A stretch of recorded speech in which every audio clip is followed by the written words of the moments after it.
I was going to jump right in off the top, Mina, and talk about how we're feeling about this World Cup particularly. And obviously, it's an Italian football podcast. We talk about Italian football most of the time. There's no Italy in it, and that has an impact on how we feel about it. But it's also a very particular podcast for other reasons. And I was on Tim Vickery and Dotun Adebayo's show, the Brazil Shirt podcast recently, and was talking about the many reasons why I feel really super conflicted about this World Cup. And yeah, I don't want to monologue on you, Mina, without introducing you properly. It's a really complicated World Cup to know how to feel about it. I think, like, in the immediate sense, some of my way that I feel about this World Cup is literally just affected by the fact that it's happening at such a strange time. You know, my brain is still engaged in European club football mode, and suddenly there's a World Cup and there's been no build up to it. Here we are. Here's the World Cup. It's in front of you. And I haven't had time to sort of think about it that much.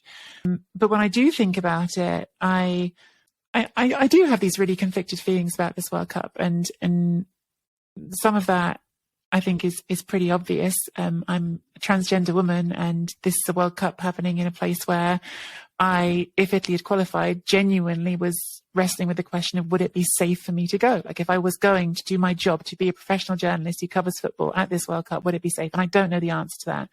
And to be clear, I didn't know that with Russia in the last World Cup either. And both times Italy's failed to qualify. And I suppose I've not had that question forced on me in a certain sense.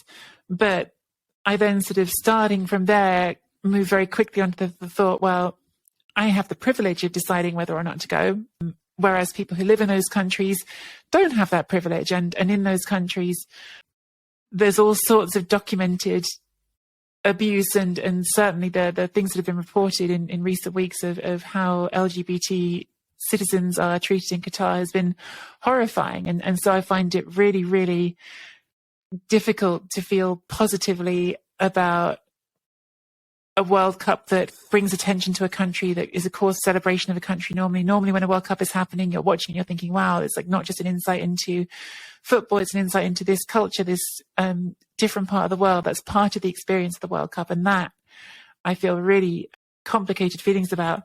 And then before we get to even any of that, we have the greater, well, even more sort of challenging question, which is that this World Cup, there's been so many reports now. Human Rights Watch has covered extensively. We've had reports from The Guardian. We've had reports from all over about the working conditions of labourers in building these stadiums.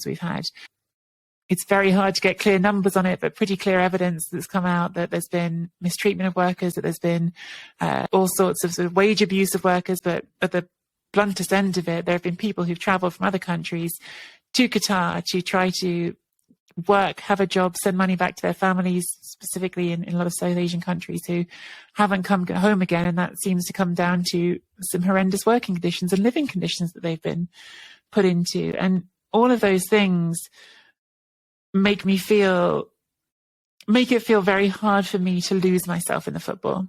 Put it that way. I guess that's my starting feeling on this World Cup, Mina. And I'm sorry that was my big monologue, as I pre-advised, but I don't know. How do you feel about this World Cup as we start to get into it? I mean, on the show that you were saying, it's like verbal, like you were vomiting, or your feelings out there.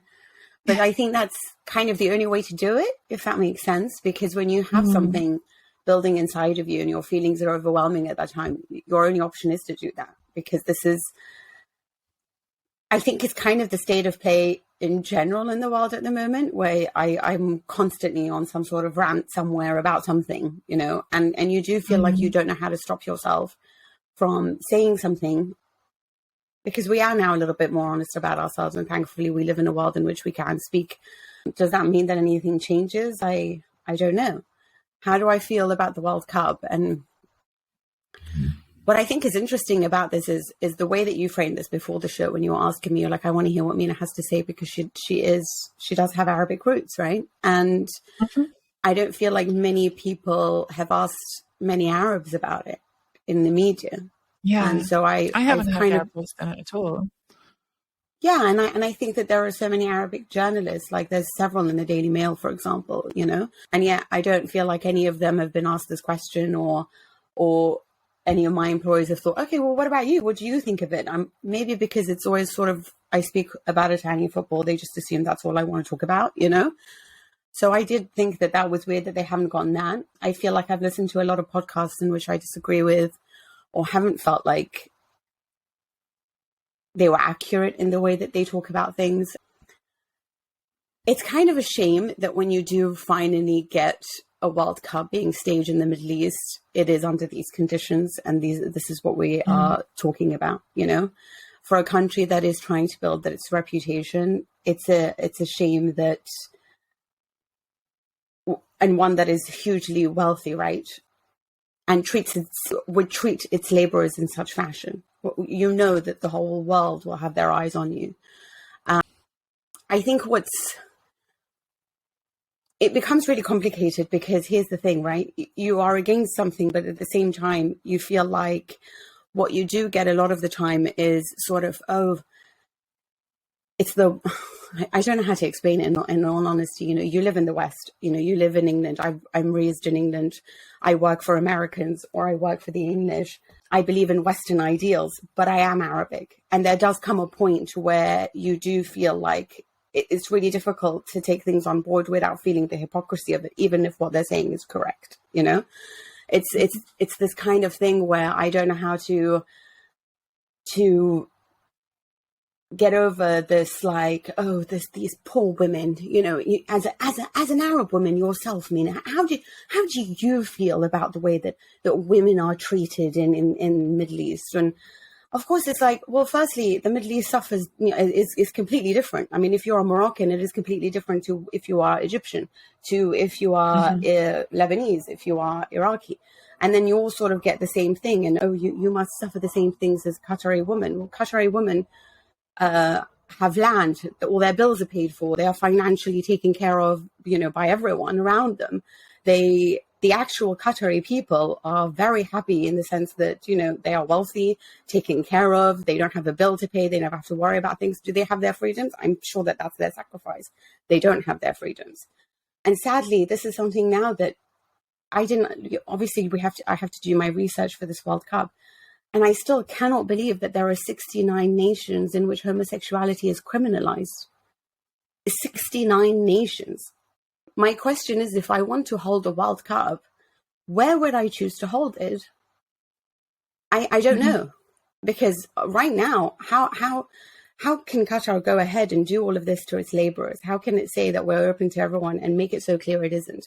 I've spoken to some people who tell me things that are very different. And then yesterday I was listening to David Conn, and he did a podcast on BBC Sounds in which he brought on a Qatari man who is homosexual, who's living in the state as he sought asylum. And he spoke about the way that he is treated and how he feels that he is terrified of his family, of the conditions. And it was really difficult to listen to what he had to say, even though he was very upbeat and he was smiling and laughing. And then there was one point he broke down in the middle of the podcast. And you think, oh, this is horrible. And then I speak to other people who say, oh, no, don't believe any of these things. We're fine. And now I don't know what to believe anymore. I don't know what to believe in any state.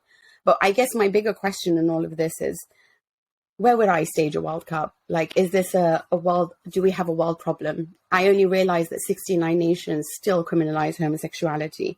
Human rights is horrendous in nearly every country now. If we are going to stage a World Cup, are we going to do so where? In England and USA? Frankly, my father's Iraqi. It is an illegal invasion of Iraq. You have stripped a country of its natural resources. It was been described as an illegal invasion by UN and Kofi Annan. And yet it was done to line the pockets of Dick Cheney and Tony Blair, who was then knighted. I don't feel comfortable having that when we turn around to Russia and say, well, you can't do that, but we can. And our athletes don't suffer any of the consequences.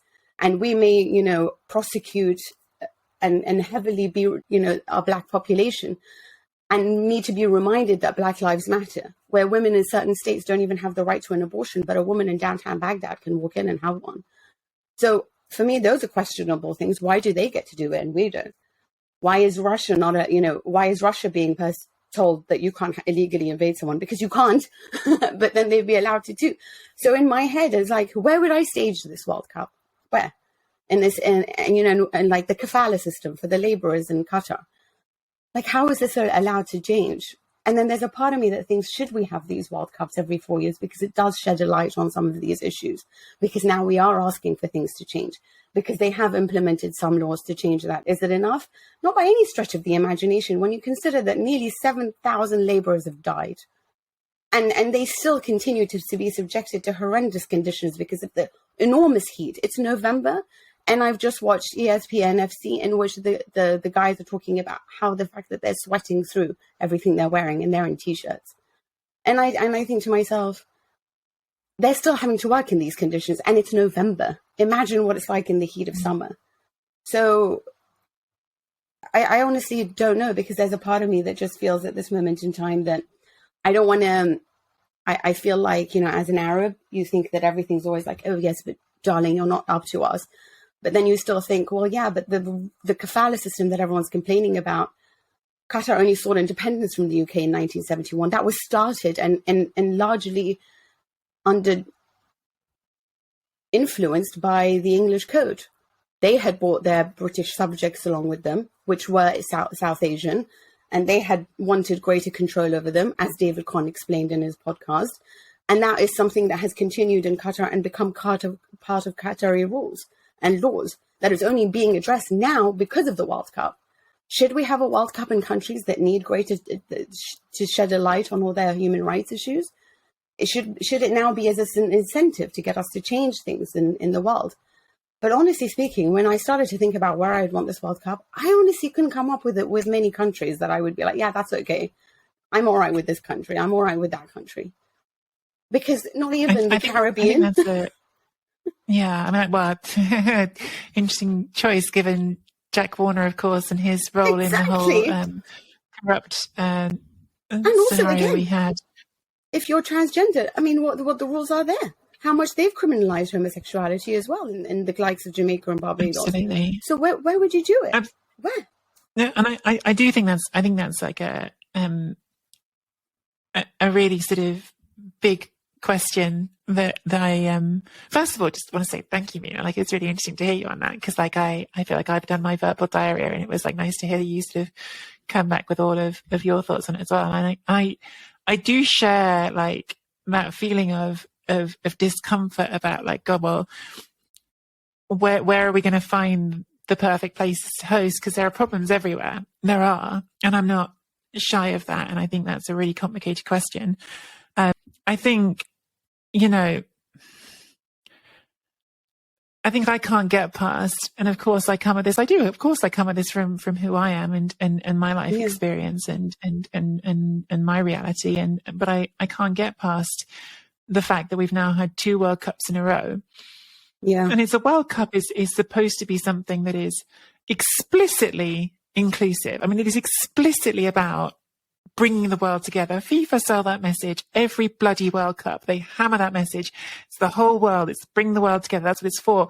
It's supposed to be this freedom from politics, ironically, this moment of let's just enjoy this thing that we all love together, football. And you've had 2 in a row in countries where LGBT plus people are not safe, are not. And we are not the majority of the population, but actually we're a pretty chunky minority of the population. And you've had 2 in a row where explicitly, legally, we do not have safety. That's crazy to me. It's crazy that that's been allowed to happen. And I think it's, it's hard for me to move beyond that. But yeah, how would I feel about this World Cup if Italy were in it? Differently, I'm sure, like 100%. If I had like a team that I was excited about, yeah, I'll go watch my team. I'm sure I'd feel differently about it, but it wouldn't take that away. It wouldn't change that side of things. And yeah, I don't know. It makes me sad because I love the World Cup. I love the idea of it so much. I guess because like when I was a kid, I really bought into that whole bringing the world together thing. And because I do love watching, I love that about the World Cup. I love when you're sort of watching a game between 2 countries whose football you don't normally watch. If it's, I don't know why these 2 countries in my head, but say Japan and Ecuador. And I'm like, I don't normally watch the Japan national team. I don't normally watch the Ecuadorian national team. But I'm watching them right now, and I'm thinking about people in Japan watching this game of football, people in Ecuador watching this game of football, and how cool that is. It's people who are separated by everything in their lives. They have nothing in common except for this football match that's happening, and this football match is a shared common experience. And the World Cup, like nothing else. I mean, even the Olympics barely compares. So the Olympics it's super interesting if you get into like this, to be nerdy for a second. I remember when I was at the Guardian on staff there, they talked about Google Trends with us one time, and basically like they were showing us how the World Cup affects search traffic, and nothing gets close to the World Cup for sustained interest. Like the Olympics causes like a similar high peak, but it's really short-lived. And maybe like the US presidential election as well causes like still not as high, but kind of close.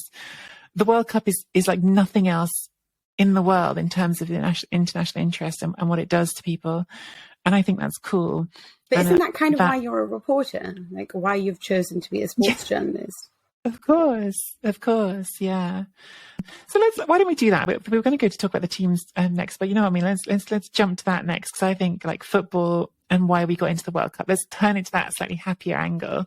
Like the World Cup, like what does it, putting aside the specifics of this World Cup, what does the World Cup mean to you? Like what was your first memories of the World Cup, and like, yeah, what drew you to it?